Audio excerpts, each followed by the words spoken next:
Pedro Benítez, que nos acompaña, que ya hizo una amplia disertación de todo este asunto. Yo no voy a tratar de convencerlo que voten por Capriles, porque yo sé que aquí no debe haber ni un voto para Nicolás en esta asamblea.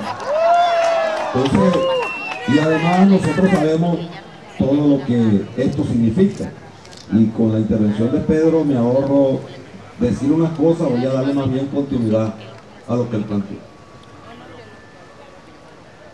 En este momento nosotros tenemos la más grande, tal vez no la única, pero la más importante oportunidad de poder ganar las elecciones. Y yo estoy convencido, como ocurrió en el 2007, que el presidente saliente o difunto le propuso al país un modelo de Estado que es absolutamente distinto al que el pueblo venezolano como talante democrático tiene. La Constitución nuestra en el año 99, unos la apoyaron, otros no. Pero lo que quedó claro es que en el 2007 todos dijimos que nos gusta vivir en un Estado democrático, federal, descentralizado, de derecho, de justicia, y además que se respete la propiedad privada. Ahí hay cosas que fueron medulares, que se tocaron, que hicieron que el pueblo todos nos encontráramos, propios y extraños, y actuamos en función del país. Eso nos llevó a ir construyendo una cosa que en el tiempo se llamó la unidad, que no la teníamos construida de esa manera en el país para actuar frente a un modelo que se enraizaba con mucha fuerza a partir de ese momento para desviar el rumbo total de lo que allí está como proyecto político de la Constitución. Y efectivamente, como decía Pedro, la primera derrota, políticamente la derrota más importante con la que el presidente murió fue en el 2007. Y cada vez que él compitió, él como candidato nunca perdió. Pero también vimos que así como Acción Democrática en un tiempo decía que el candidato que pusiera Acción Democrática ganaba, porque solamente para arrancar la campaña salía con un lecho de roca, en esa época se llamaba lecho de roca, de 15% de los votos, y lo demás lo ponía la estructura del candidato, la fuerza que ese partido en la sociedad construyó, y por supuesto la emoción y todo lo que significa la campaña, pero salían a competir con un piso sólido. Bueno, aquí lo que se denominó en tiempo pasado el chavismo, siempre o nunca jamás llegó a pasar de menos 5 millones de votos. Cuando la reforma constitucional el presidente le ganó a Rosales por 3 millones o no sé cuántos más votos. Luego propuso el cierre de Radio Caracas Televisión, la conformación de un partido único, empezaron ahí las grandes contradicciones. Nosotros nos deslindamos en el 2007 porque nos propuso un modelo de Estado que no era por el que habíamos votado en el 99. Y allí entonces es derrotado. Los estudiantes juegan un papel importante, determinante, los partidos políticos, la sociedad civil y todo el mundo en una unidad de visión de defensa del país que queríamos todos. Más allá de las contradicciones que tengamos, porque Venezuela es un país plural y diverso. La mesa de la unidad, la gran fortaleza que tiene, es que aquí estamos partidos de distintos signos, pero hemos logrado construir una propuesta de país con un candidato que, como dice Pedro, hoy es un líder que nunca lo tuvo la oposición. No hay un líder frente a que ellos del otro lado no lo tienen, porque nunca se permitió del otro lado que alguien pudiera decir algo, porque del mismo jefe recibía un palo por la cabeza y no lo dejaba levantarse. Hoy, entonces, vienen las elecciones. Después de esas elecciones, vienen las elecciones de gobernadores y alcaldes en Venezuela. Y en esas elecciones de gobernadores y alcaldes, inhabilitaron a Leopoldo López, que era candidato metropolitano, pero ganamos con Antonio Ledesma. Ellos, de todas maneras, lo que habían propuesto en la reforma, que era que el presidente elegía a dedo el jefe de gobierno de Caracas, como dijo Pedro también, se llevaron por delante la Constitución, nombraron una jefa de gobierno ilegal y legítima y despojaron a Antonio de todas las competencias que tenía como alcalde. Pero además a los gobernadores le quitaron todas sus competencias, puertos, aeropuertos, dijeron que iban a crear un puerto, una empresa de puerto, y crearon una empresa que se llama Bolivariana de Puerto, donde tiene el 50%, 51% el gobierno de Venezuela, 49% el gobierno de Cuba. El gobierno de Cuba no puso un bolívar y es que la administra. Y más de 40.000 trabajadores de los puertos fueron para las calles sin trabajo. Bueno, pero lo que quiero referirme es para explicarles por qué nosotros hoy podemos ganar las elecciones y por qué efectivamente el gobierno está metido en un serio paquete en estas horas, del cual yo creo ya no va a poder salir. Pero va también a depender de nosotros, de lo que hagamos en las próximas horas. Y en ese momento entonces, que el chavismo compite sin Chávez, solamente la oposición tenía dos gobernaciones, la del Zulia y la de Nueva Esparta.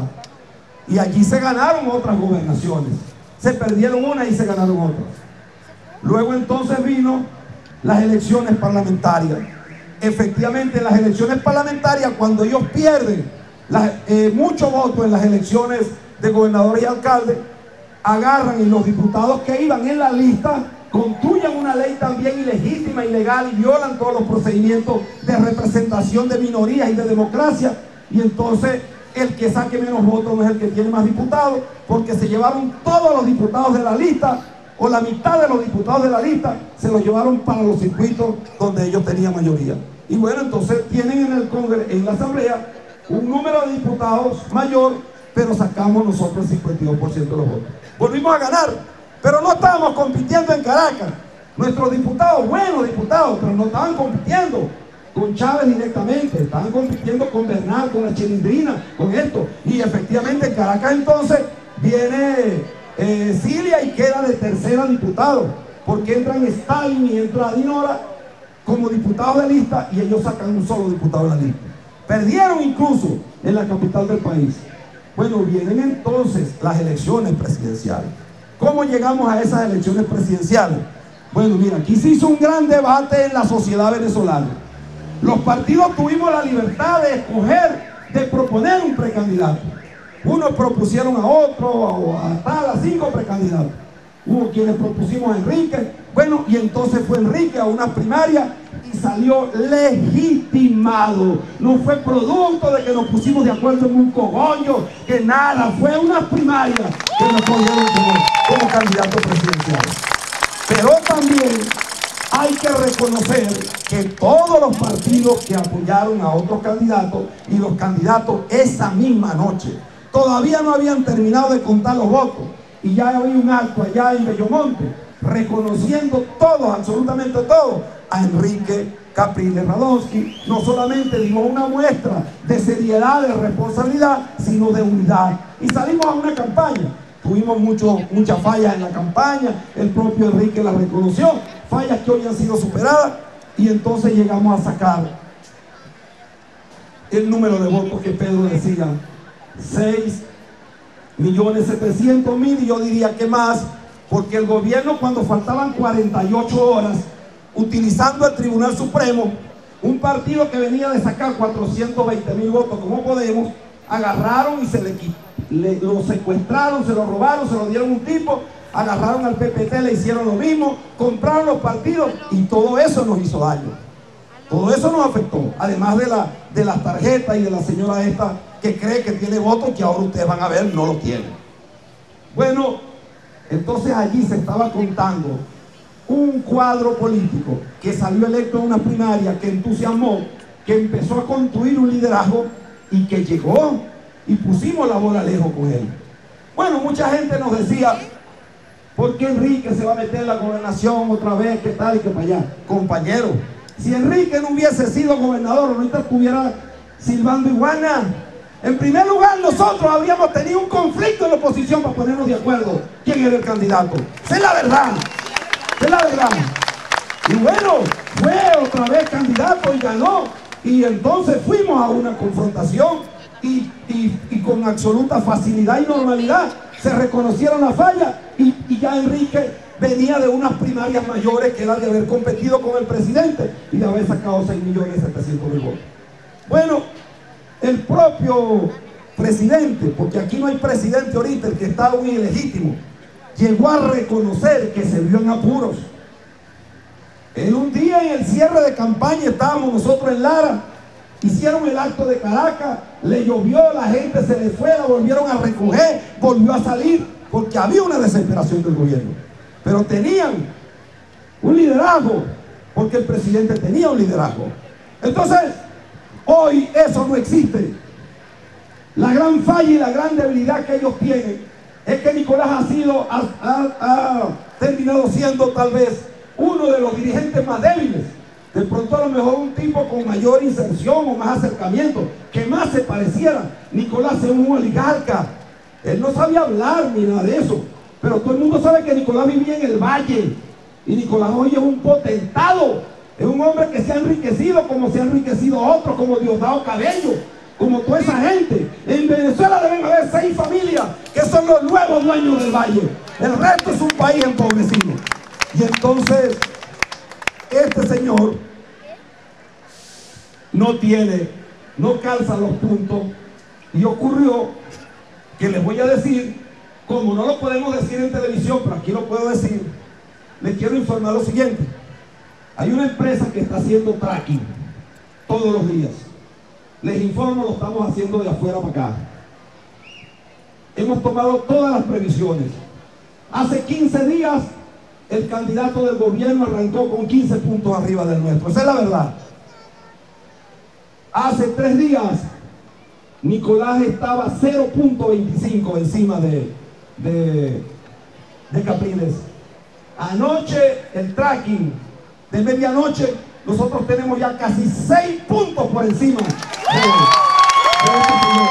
Y no les estoy hablando por hablarles. Por supuesto, los medios que están aquí no tienen por qué publicar eso, pero estamos hablando de una asamblea del pueblo. Entonces, ¿qué está ocurriendo? Esta mañana, un acto en Guárico de esas magnitudes que todos vimos. Y hoy ellos tienen un acto allá, en el estado de Barcelona, como dijo Enrique. Y así es como habla este hombre. Bueno, y ustedes vieron la magnitud y la desproporción. Pero hay que ver el acto de Caracas. Ese acto yo no lo había visto desde hace mucho tiempo. Y son los mismos sueños. Es la misma gente. Porque quien gobernó por 14 años no eran marcianos. Era gente que había votado por esperanza, una vez por uno, otro por otro. Y yo creo que esa es la misma gente hoy, que una vez se forró de blanco, otra vez de verde, ahora de rojo, pero que ahora se va a forrar de amarillo, azul y rojo el próximo 14 de abril. Y por supuesto, el gobierno está en estas horas montando ollas. Hace unas horas atrás, el gobierno quiso poner una olla en la calle. Yo soy amigo personal de Manuel y lo llamaba varias veces para hablar con él. Bueno, pero también me llegan todas las informaciones de que hay unas reuniones entre él y otra gente. Y efectivamente la misma gente que usaron para que fuera a montar con ese señor que fue gobernador de Aragua, que yo no lo voy a nombrar, para que hiciera lo que hizo, son los mismos que fueron allá, le ofrecieron una cantidad de cosas y garantizarle todas sus cosas a él para que viniera a Venezuela a decir que unos terroristas centroamericanos venían a matar a Nicolás. Ellos unos mercenarios, ellos se lanzaron, y ayer en la mañana, antes del acto, le dije a Enrique, hermano, esto hay que tirarlo ya. Y después yo en la tarde declaré y le hice un llamado, Manuel, no hagas eso, porque acuérdate que cuando tu hija le entraron a palo, yo fui quien la fue a defender. Y tú no puedes volver a Venezuela por la puerta de atrás, tienes que volver a Venezuela por la puerta de adelante. Creo que el asunto se les cayó, creo que ya no lo van a poder hacer, pero esta noche que presentan un video y mañana quién sabe qué cosas hacen. Ellos pueden hacer lo que hagan. Cuando los pueblos se deciden a cambiar, hasta sus propios dirigentes se sorprenden, porque ocurrió hace 2012 años, 2013 años, un domingo, 2 días después, un martes, le preguntó Pilato a una gente que era eso que había allí.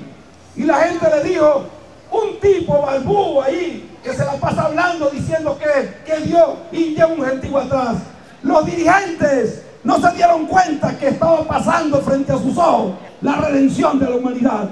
Porque además aquí en Venezuela, esto que nos ha ocurrido, no nos ocurrió solo por obra y gracia del Espíritu Santo, pero nos ocurrió porque mucha gente apostamos a que el país cambiara para lo bueno. Y en el tiempo se convirtió en una desgracia. Porque nadie apuesta, nadie se casa con una mujer o con un hombre para que le monte cacho. Nadie monta un negocio para que se lo roben. Entonces este pueblo, que es un pueblo noble, hoy está apostando nuevamente, porque hoy tenemos un líder frente a lo que existe.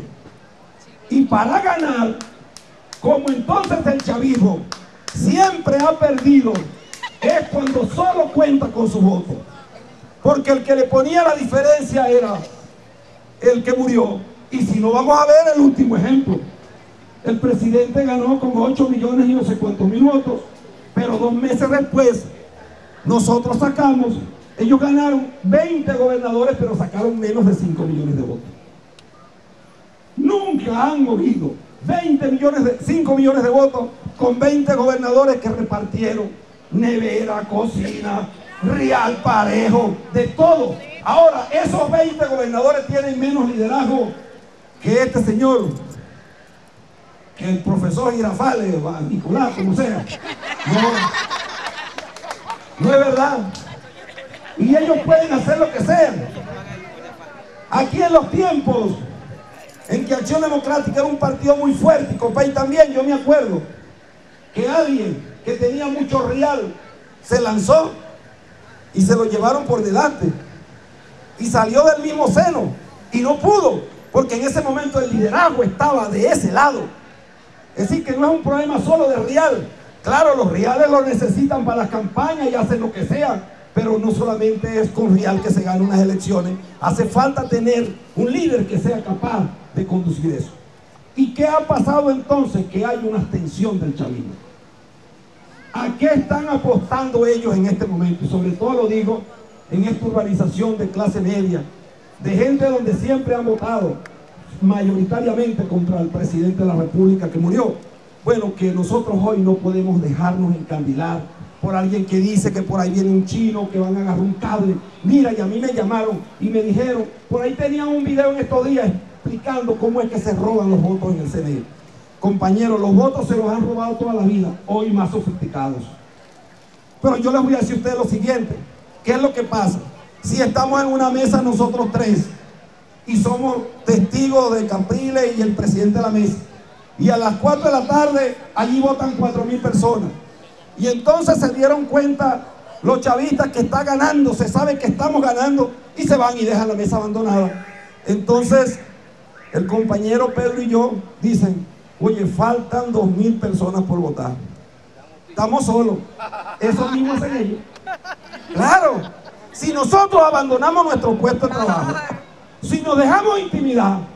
Yo juramenté el domingo, antier, el sábado, en Katia, los centros de alto riesgo de Katia.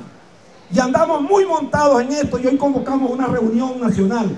Por cierto, en Caracas nos está ayudando mucho Carvajal, que conoce de esa materia. Y estamos pendientes de eso.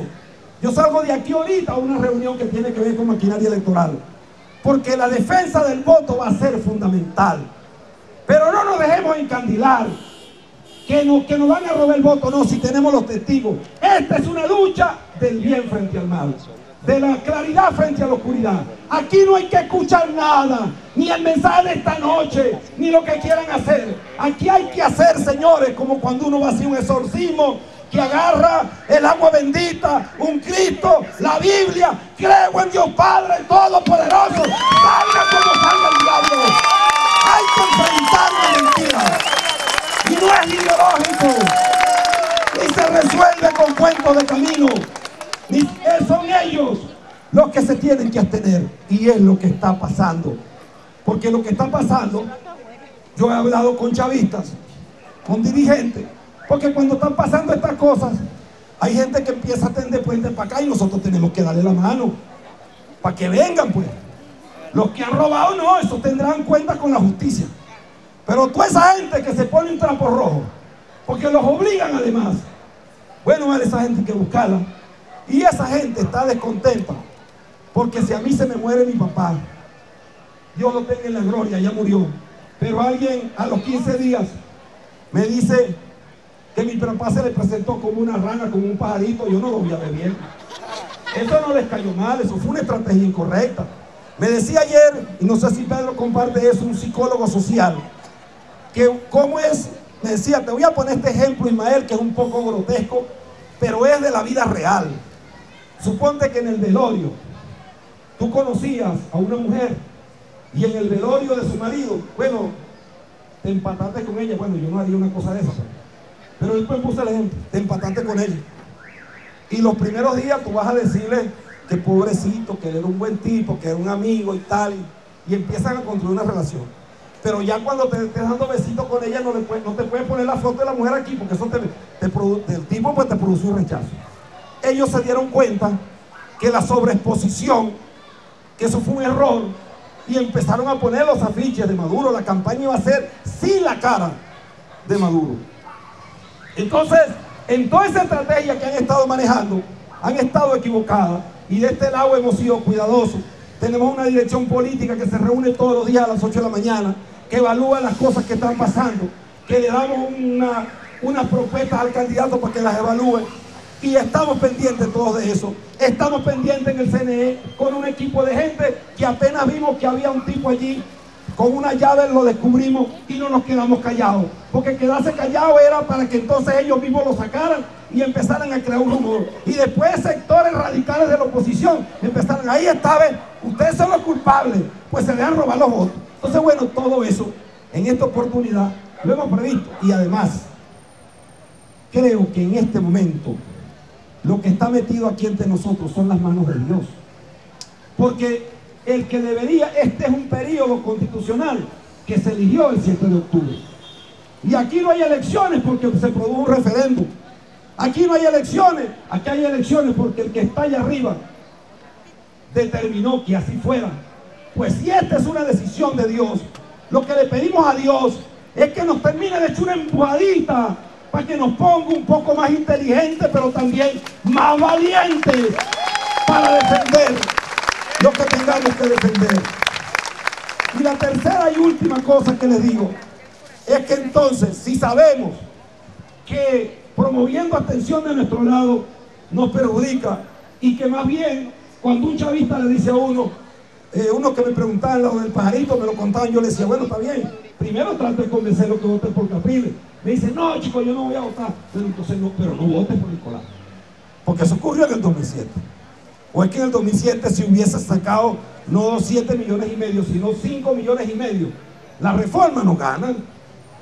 Entonces, y lo otro es que bueno, que no, que es que nos roban los votos. Yo me hago esta pregunta: ¿ustedes creen que si es verdad que nos robaran los votos, nos los roban en la mesa, en el CNE, el gobierno hubiese preferido a lo mejor entregar 3 gobernaciones más o dejar que ganáramos 3 más?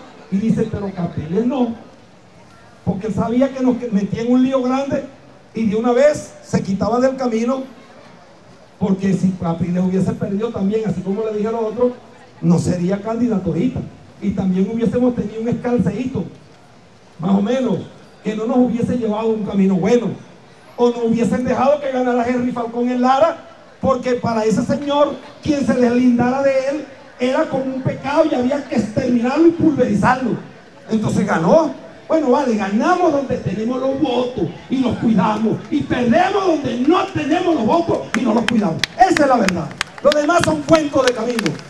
Entonces, no desestimulemos entre nosotros la atención, no desestimulemos entre nosotros la capacidad de votar, no estimulemos la abstención, hagamos lo contrario hacia el otro lado. Finalmente, aquí hay que ganar sin maquinaria. Hace tiempo que las maquinarias dejaron de cumplir un papel, hasta que estos señores las organizaron mejor, porque yo nunca vi en los tiempos de Acción Democrática y COPEI que los ministerios, que las gobernaciones, que las ambulancias, que el ejército, que la Guardia Nacional, el Tribunal Supremo carretea a la gente.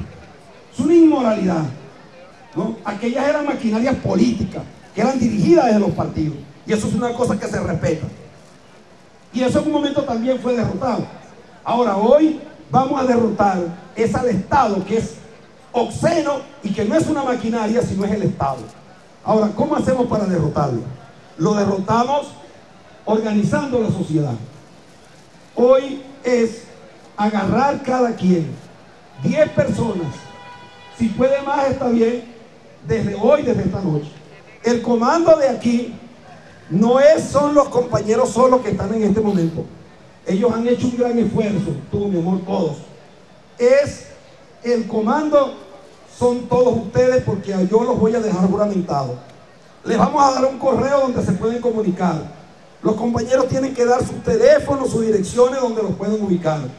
¿Cuál es el sitio donde se entregan las planillas? Porque planillas hay para entregar. Y si no están aquí, mañana mismo en la mañana se las damos. ¿Ok? Entonces, cada quien llene esas planillas y vamos entonces a la pelea. Llenamos 10 personas y el día de las elecciones todo el mundo con su cachuchita, sus zapatos de goma, y a repartirnos el tiempo para ir a votar y a buscar a cada una. Yo tengo ya las 10 personas que personalmente voy a llevar a votar, y cada quien tiene que hacer lo mismo.